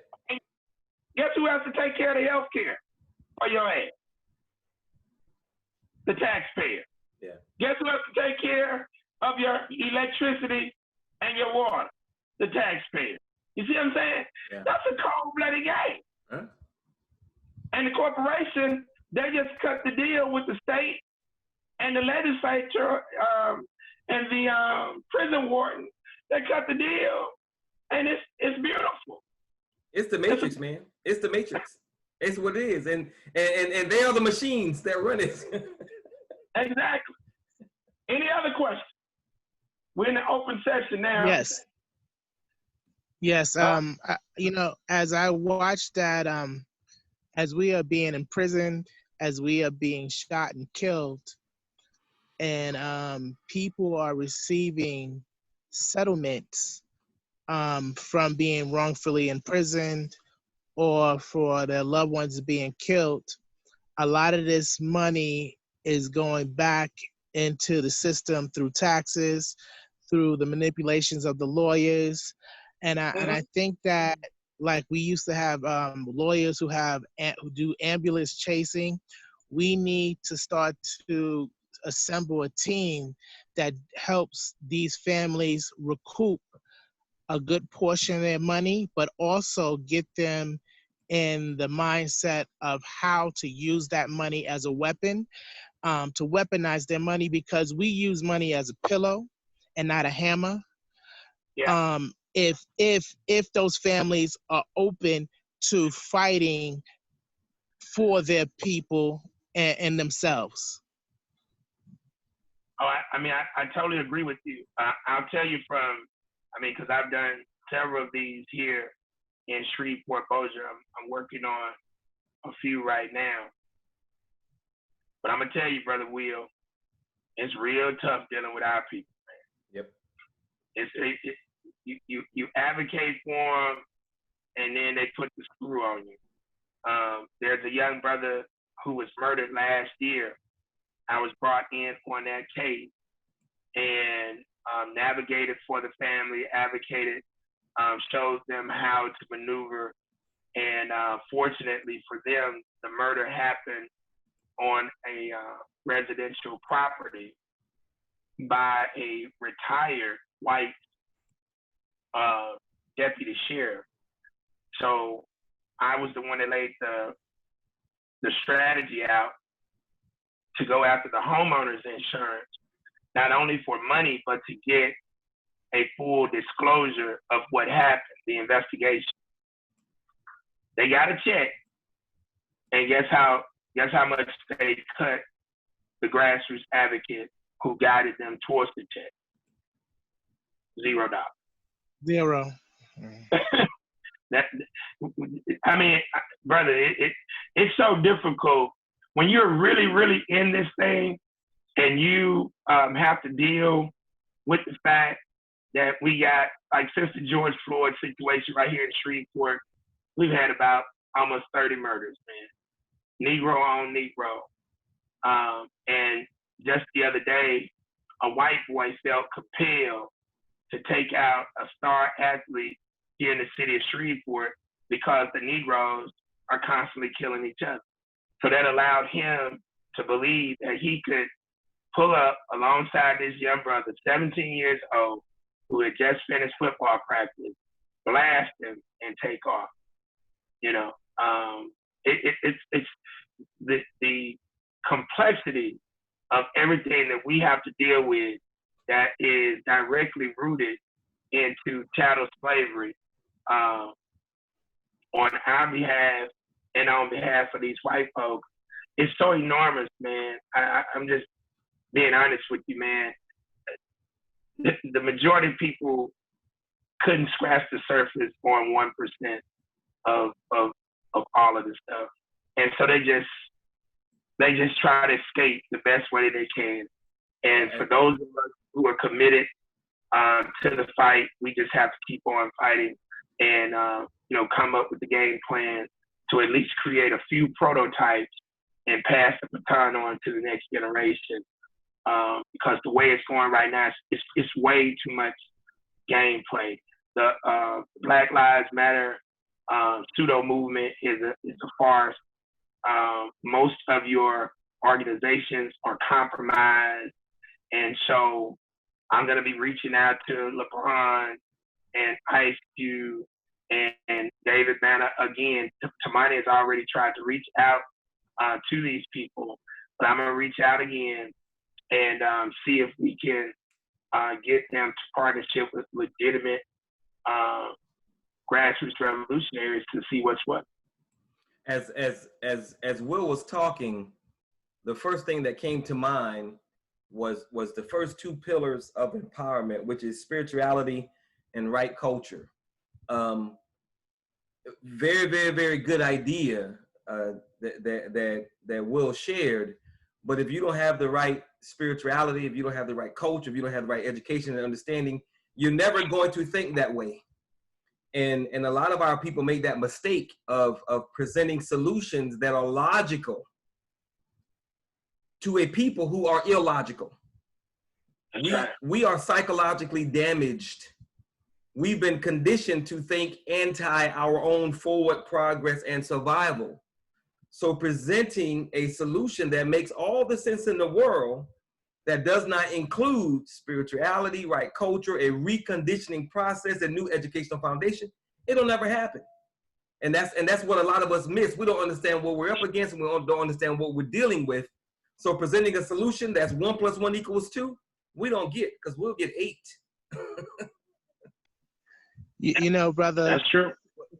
You know, it's interesting because I mean I agree with you, and I do some pseudo counseling on the side in my life with my people, and I find that I'm counseling a brother right now, and he said something that was amazing to me, and he said to me that he was like, you know, I don't get it.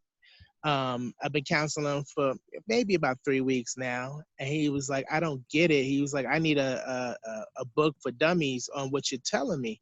And I said, why is that? He said, because it's so simple. It can't be this easy. And I said, I tailored it to you, and yeah, it's that simple, but it's your willingness to want to do it. That's right. That's right. So we find that our people are so immersed in believing what this structure and system has given them, they don't want to let go. Exactly. They want to hold on to it because they believe it's God. This system has realized that it did not make you, but it's created a world around you, so it becomes God to you. Hey, well, we believe in the Matrix, man. Yeah. I'm telling you, we believe in the Matrix. So when we're dealing with our people, we don't deal on that psychological level. We deal on the practical. We try to deal with them on a reasonable level, but the psychological, and that means kind of tailoring where they stand, is one of the ways that you start to pull at their thought process. And it's not something that we use effectively, I think. Yeah, I agree. Anybody else? Question? No, I just want to say one thing and piggyback on what Brother Will said. That's why it is very important that we involve our people in the process, in that spirituality process. You know, we talk about things and we get to that psychological behavior, but I mean, just for an example, when we go through the 6 factions of melanated people, have everybody identify where they are. That makes it more real to you then. You know, it's not like, oh, that's them people over there we talking about. No, you part of it. You know what I mean? No. Because you're a pseudo-Negro. That's the only way, to me, that's the only way we're going to be able to identify it when we see it. You know what I mean? Is to see yourself in it, then you can identify it when you see it. When you hear these guys, these intellectual people talking, you go, oh, okay, I know what it is. Let me just hear what he got to say. But then you're not indoctrinated with what they say because you know what lens they're coming from. Right.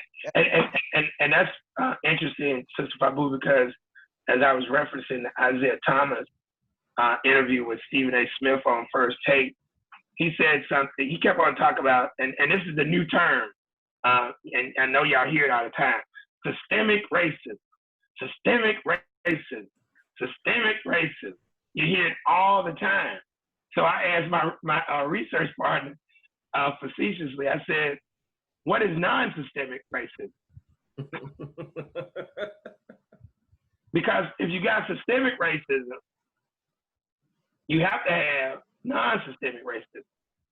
And so a person starts to say, well, see, Craig, what you don't understand, it's embedded in this, that. No, you don't even understand the question, brother. What I'm telling you is racism is systemic. Yeah. So they come up with the term for a reason. So, and Isaiah Thomas let it be known what it was. He kept on talking about the system. See, the system system does this, and the system does that. Well, Fabu, who runs the goddamn system, Sister Fabu? Do people not run the damn? Exactly. I had to find my mute button. Yeah. So if people run the goddamn system, if people run the goddamn system, then the people within themselves are what? They have to have a concept of racism in order to enact racism in the goddamn system. So they don't have to individually be able to say, hey, I can prevent you from rocking and rolling in your life.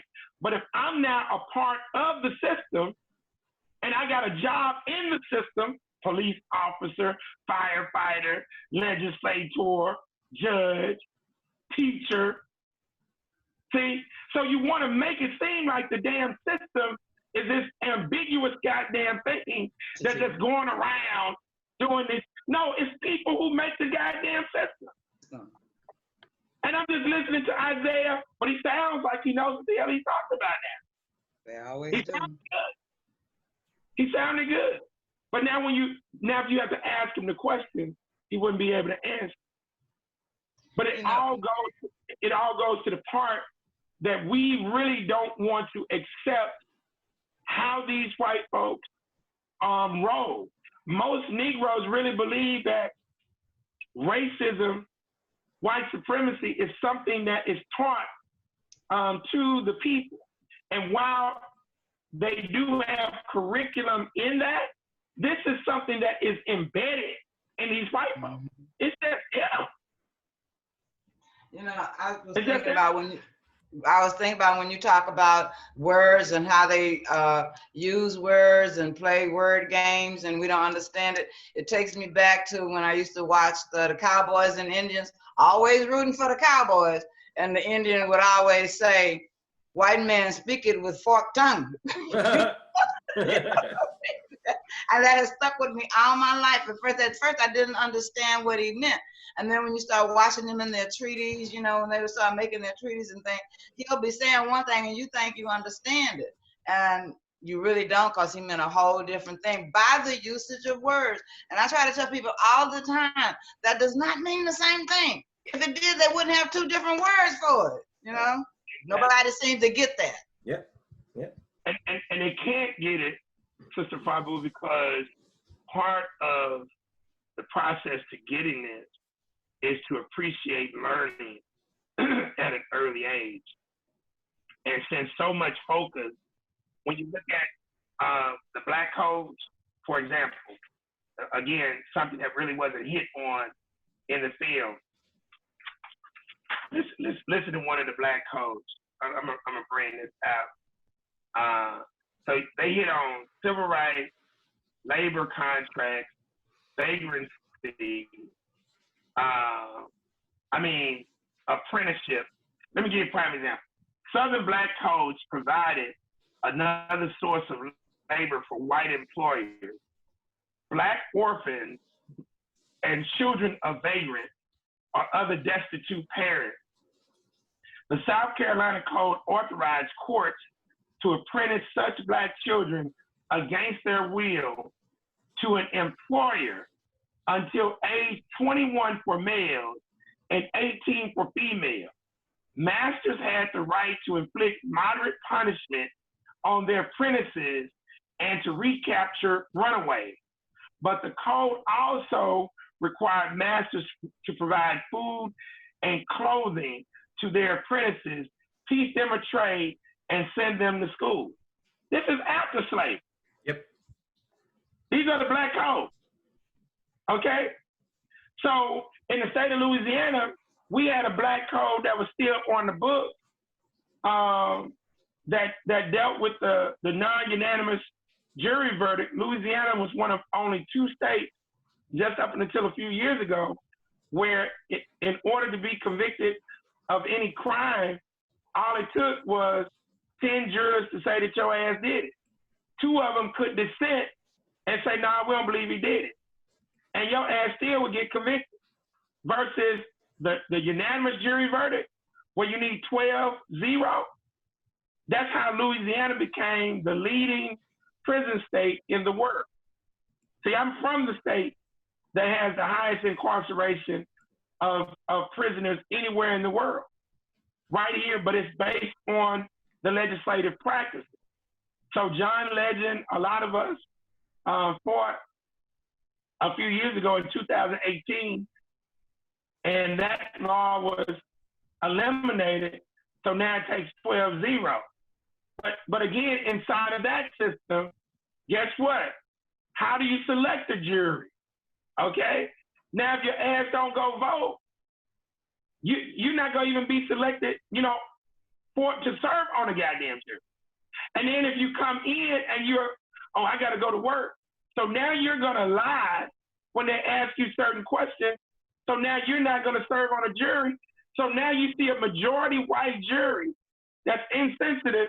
And so I hear people talking about, man, I'm supposed to be judged by a jury of my peers. Man, there is no such thing as that. Okay? Your peers opted out. There are so many microsystems inside of the macro systems in each local municipality. And I'm telling you, the people don't even have a clue as to how any of this works. But they want, the NBA players want the owners to step up and stop racism, and you know, I mean, it's crazy. You know, when you were speaking about being on the, this is what we have to do. I was gonna say that when you were speaking about the questions being asked that get us eliminated from jury duty so much, that we really don't understand, and they get most of us every time, is that one about, can you make a decision apart from your, you know, kind of like moralistic behavior, you know, I mean, a moralistic mindset. In other words, if they ask you a question about how God would handle it, it's on your moral. And we always, I mean, well, it's been my experience when I hear that question asked to people who are getting ready to be on juries, they'll go, well, no, because I do have morals. And I'd be like, that's not what they ask you. They ask you, can you? And if you understand, can you, you can say, yes, I can, but chances are you're not going to be asked on whether you know, a question that that requires you to go to your moral judgment when the trial actually starts. So yes, you can, without making yourself seem immoralistic by asking that. We so moralistic that we miss the whole point of that question that gets us, like, if you understand what I'm saying. Yeah. Let me ask everybody on the call, how many of you have ever sat in on a city trial or a district trial in your city? A civil, like a city court trial or a district court, state court trial in your city? Okay, Sister Fabu, you have. Who else on the call? Like, has anyone ever sat in on a murder trial? Yep. Who is that? Rhea. Okay, Sister Mary has it. Sister Rhea has. Anybody else? I would suggest that you all go and really look at, just go next to your city court one day and go see district court. And then you'll get a chance to see that 97% conviction based on no trial. You can see this happen every day. You can see it happen every day in your city. The plea bargaining process, yeah, you can see it happen in your city every day. And trust me, they're going to take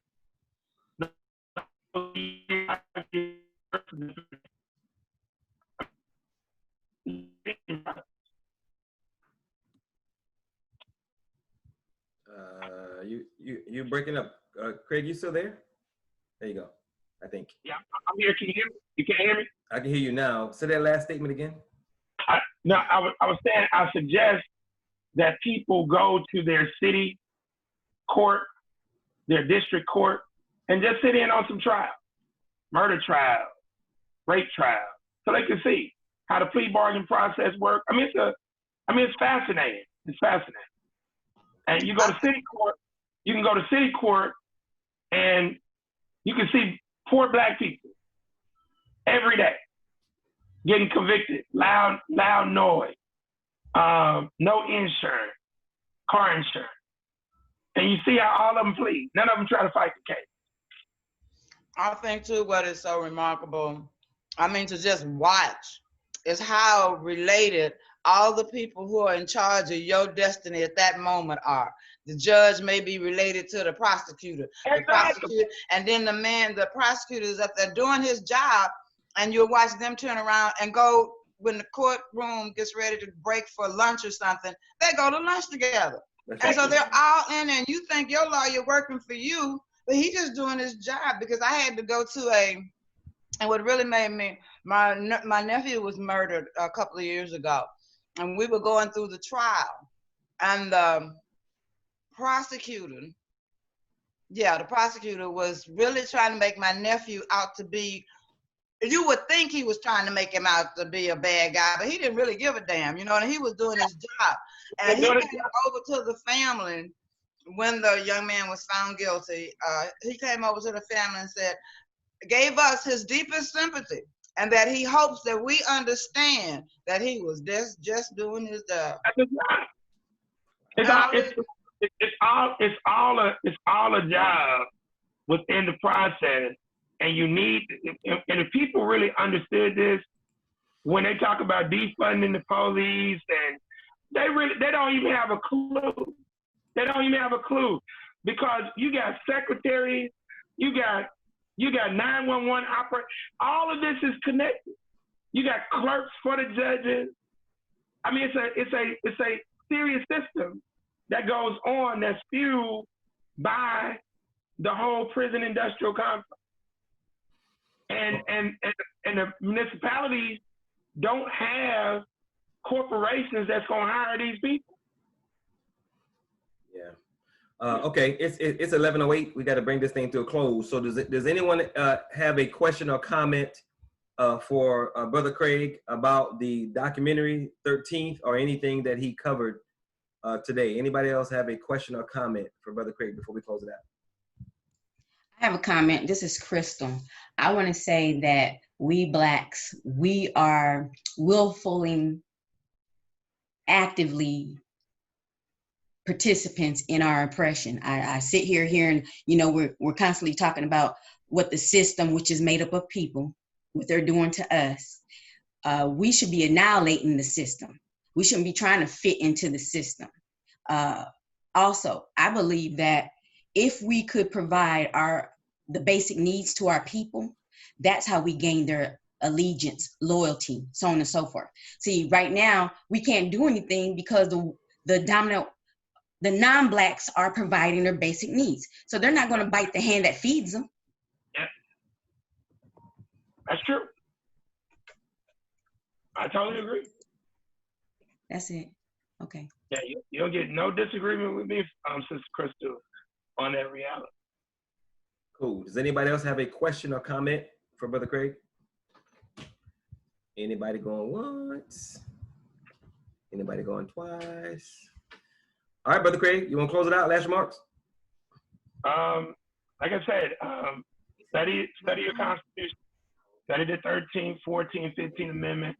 Read the Constitution, period. I do agree with what Crystal just said, but that's what the BGN is focused on. That's what I've been doing here in the city of Shreveport for 25 years, and my election is coming up. My team's election is coming up in 2022. I'm dedicated until I die of creating a physical prototype for exactly what you're talking about. And I do agree that to provide those basic needs, it requires money, status, and materialism from legitimate grassroots Black people. That is a monumental task, and you have to have a lot of skills to navigate all of these different institutions inside of each city, inside of each county, parish, and state.